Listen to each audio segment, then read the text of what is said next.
We moved to Te Aratu about 14 years ago.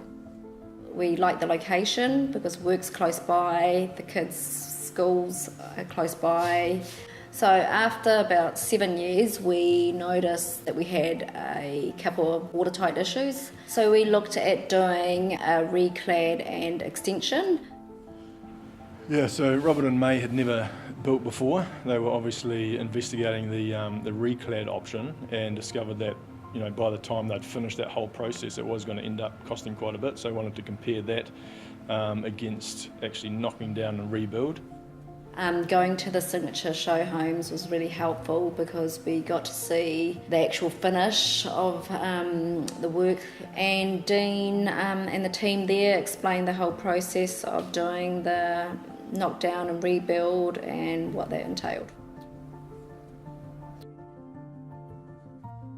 The whole process with knockdown and rebuild is with our in-house designers. It gives us the ability to incorporate everything within our client's wish list.